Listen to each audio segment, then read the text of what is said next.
Good afternoon, friends and family. I know it's Sunday. I just felt like the Lord wanted me to come up and say a few things concerning something that I put in a blog today. And I just was sitting on the couch after I got the food ready for our home group, and I got the house cleaned, and Ron's taking a nap. The dogs are eating their dinner. And I felt like the Lord say, I really need you just to talk about this. And so here I am. And I hope I didn't just lose Facebook. This trying to do these things together on the same thing sometimes is a little confusing. So I can't see the Facebook thing. I don't know if people are commenting. I don't know. Doesn't really matter. I'm on here being obedient. So what I'm going to do is I'm going to read the blog that I wrote today. And there's been lots of interruptions. And I showed up for church this morning, planning on singing on the worship team, but we have some new people and we're changing the schedule around. So I actually had the Sunday off. And so I thought, oh, this would be great because I need to be there because my husband plays guitar. And this would be awesome. I can do blog because I had this that I had shared. I had a fancy dinner with our friends last night from the very first retreat. We got fancy dresses, and Ron made an amazing chicken Alfredo, and I had a salad and some dessert to go with it. And then I shared this revelation with the group, but I feel like it was an unfinished thought. Like I still had more to say. And so today I sat down to write the blog, and I kept getting interrupted. And even when I got home from church, husband was talking, the dogs were being annoying, and I'm like, okay, this is something the Lord wants to get out. So let me preface and go back just a little bit where this came from. So my daughter and I went to watch a movie on Friday. I think it's called Unbreakable, but don't quote me on that. It's about a young boy who has brittle bone disease and autism. And the movie in itself was awesome, and I don't want to spoil anything, but there was just this one part that really took me to a different place. Like I was absent from the movie for a few minutes because it was speaking to my heart, and I was fighting back tears and emotions. And it's when one of the characters in the movie comes in and says he's sorry. And it just clicked in my head, like, it's nice to have an I'm sorry. It's so nice for someone to come in after a situation and be, you know what? I was in the wrong, and I want to apologize for my actions. And I'm sorry that I treated you the way that I did. I'm sorry I treated our family this way. I'm sorry that I left you. I'm sorry. There's all these things. And how many times are we waiting for someone to come in and say they're sorry? And so let me read the blog, and then I'll talk a little bit more. So the blog is on BrendaFriendofJesus.com. You can either type that, or I'm sorry, not .com, .blog. Some Japanese company stole my .com. So make sure you hit .blog. So BrendaFriendofJesus.blog. Or you can go to our website, which is Wolf Den Connection, all one word. Make sure you put an E on Wolf. Wolf Den Connection at .com. My gosh, it's Sunday. It's supposed to be my day of rest, right? Lord, why are we doing this on Sunday? But you can find my blog postings on our website. Otherwise, go to WordPress. So this one is called The Silent I'm Sorry. And the scripture is Psalms 38:18. I wrote this, or I copied this in the Passion Translation just because it spoke to me. So I confess all my sin to you. I can't hold it any longer. My agonizing thoughts punish me for my wrongdoing. I feel condemned as I consider all I've done. How long have you waited for an apology? Have you ever been given a half-hearted apology just to keep you quiet? Has someone in your life passed away and you are still waiting for them to say, I'm sorry, for something that they did years ago? Are you stuck in a prison of waiting for the apology that is probably not coming? In quotations, in parentheses, I just answered a resounding yes to all of those questions. We all have testimonies of pain, stories of neglect and abuse. We have in one way or another had people in our lives not being held accountable for the wrong that they have done. The words I'm sorry have never come across their lips. In fact, for some, the thought of saying it hasn't even crossed their mind. Why? Because they are too broken, hurt, and incapable of seeing what their actions have done to someone else. Does this excuse the behavior? No. However, it causes us to look elsewhere for comfort. Exodus 14:14 in the NIV version says, "The Lord will fight for you. You need only to be still." God says in his written word that he alone will seek vengeance on those who cause trouble and pain for his children. But how do we release the pain? How do we stop thinking about the things done against us? What do we do to move on? When do we learn to just be still and know God is fighting on our behalf? I assure you, my friends, it is not easy. It can be gut wrenching. Tears may fall. Words might come out like fire from your mouth. You may have feelings you find hard to contain. It is hard to swallow sometimes the things people in our lives do. Their actions leave us speechless, frustrated, and feeling unloved. Often, we cannot see why they acted the way they did or said those hurtful words. However, sometimes God will remind us that there have been times in our lives where we have worn those same shoes and we are drawn towards compassion. We come to the realization there may be persons out there waiting for us to be the ones to say, I am sorry for what I did to you.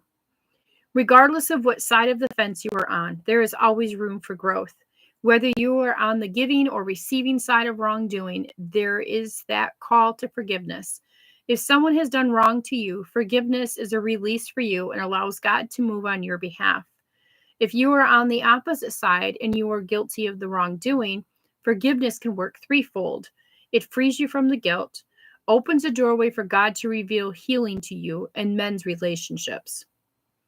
Waiting for the silent, I'm sorry, causes us to focus on the wrong things. It is a place where bitterness grows like wild weeds. It makes us angry, sad, and closed off. Doesn't that sound like an enemy plan? He wants you isolated. He wants you to be lonely. But most of all, he wants you to be afraid of relationships. When we are afraid, we shy away from the many things God has in store for us. We move farther and farther from the purposes God has for our lives. Take a moment right now and make a list. Who are you waiting for an apology from, whether that person is living or passed away? Is the Lord bringing someone to mind that needs to hear you say, I'm sorry? Now take this list and place it at the feet of Jesus. Choose today to let these things go. By releasing these things to God, you are now giving him the ability to move on your behalf. He may create opportunities for these things to be resolved or give you the peace to unlock the prison door. No matter how God moves, be assured it is for your benefit and for your personal growth. So my prayer is simple. God, heal our perspective. Give us peace in the moment and help us make peace with the silent I'm sorry.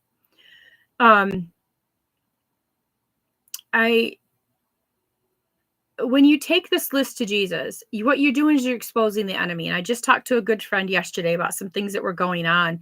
And she says, what I do is I expose the enemy and I wait for God to make opportunities and to show us where I need to be working on God's behalf, or not God's behalf, where I should be working on my responses and reactions. And he may not have you have a conversation with anybody. He may just do a one-on-one.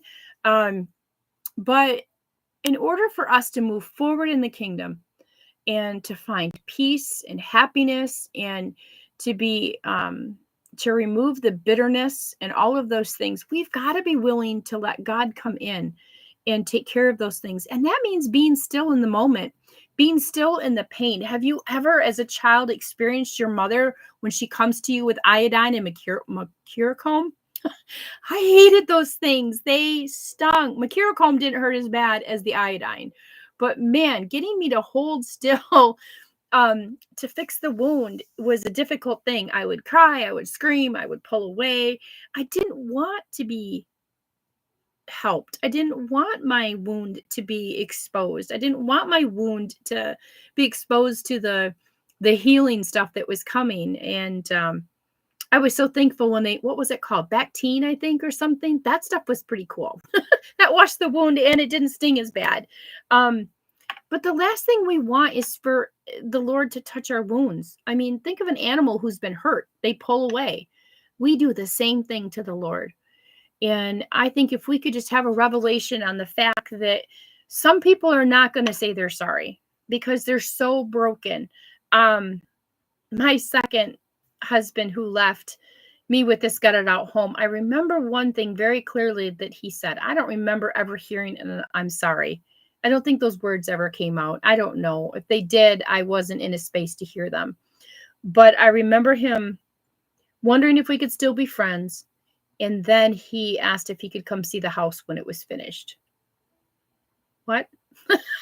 So there's still some things that I roll around in my head sometimes that I know I need to deal with, and I don't want to look at it anymore. I don't want to reveal those wounds to the Father. But if we write a list, we write those things out, because sometimes it's hard to have a one-on-one conversation with someone who has hurt you. Now I know that I need to be held accountable for some things in my life. Where I wasn't very kind, or I said something mean, or I don't know that I've ever done anything really against anybody else that was spiteful or hurtful, but maybe I have. And God has given me opportunities to apologize to some of the people that I hurt. I worked at McDonald's for 29 and a half years, and I know I hurt some people, especially before I started walking with the Lord, before I had the prophecy given to me that if you do not start to treat people right, you'll never have a ministry. And that changed my life. So I know I became a different person after that. But previous to that, who did I hurt? Who did I say things to? How many people out there have my voice in their head that says they're not good enough and they can't do anything right? Um, and I would like to publicly apologize for that, but unless the Lord shows me and makes it convenient for me to have a conversation, I often won't remember those things. I know there's things in my children's life, I'm sure, that I am the voice in the back of their head. And there's probably things that I need to apologize for that maybe I'm not even aware of. And that's the other side of the coin too, is sometimes people don't know that they hurt you.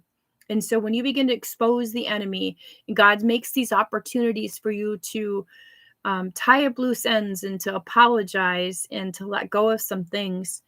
It's beautiful. And I remember forgiveness when my second husband left. I had to scream and yell in my car. My car is my sanctuary. My car is where I talk to the Lord. It's the only place I'm alone these days. Between a husband and 4 pets, I'm not alone in this house. um, but it's where I would pound the steering wheel and I would be like, I choose to forgive. I choose to forgive. I choose to forgive. I choose to forgive. And I shared last night with the ladies that I want to believe that I am forgiven. I want to believe that I have moved past all that stuff. But if he was to come and we were to be face to face, I don't know what my heart would feel. I want to believe that I have moved past all of this and that there is true forgiveness. But I don't know, because your heart can be very deceitful. But anyways, my prayer in all of this is if you're waiting for an apology and you don't know how to address it or how to approach someone, or if the person has passed on. I know I did a lot of forgiving of my mother after she passed. And I realized she did the best that she could. And in some circumstances, the I'm sorry you're waiting for, is coming from a space where you just saw things differently than they did. And I'm not making excuses. I'm not saying what they said or did was right. But there are some circumstances where the I'm sorry is not going to come. They're not going to see your side of the story. And so that's when you just need to take it to the Father and say, Father, this is how I feel. He can listen to that. He can help in that situation. So anywho, I hope you guys are blessed. I hope you're having an amazing Sunday. I'm not really looking forward to home group tonight because we're doing part 2 on reparenting your inner child. And he's bringing up stuff that none of us want to look at. I feel like Tim Fletcher is just ripping the Band-Aid off and here, look at this. It's raw, it's ugly, it's nasty, it's not pretty. It rolls right up into this. Who are we waiting for to say, I'm sorry? And who should we be saying I'm sorry to? And who are we blaming for the way that we are right now? And how do we heal and how do we move on? So our Sunday evenings have been pretty raw but it's so good. The other side is compassion. The other side is love. The other side is peace and understanding and begin. Sometimes just understanding the situation makes it better. Doesn't make it go away, but it makes it better. But anywho, I'll be on here tomorrow morning. Actually, I'll be on Wolf Den. I wanted to do this on my personal page, not Wolf Den. I'm not for sure why, but I just did. But tomorrow, I promise you, I will be on Wolf Den and YouTube, and we'll be doing day 7. I don't know where the book is at the moment. I think it's right here. We'll be doing day 7 of Rejoice, Rainbow, and Radiance, which is a 10-day devotional. And that will be Isaiah 6:3, and the word is glory. So all glory be to the Father. Alrighty, I have a beautiful rest of your day, and remember to stay connected.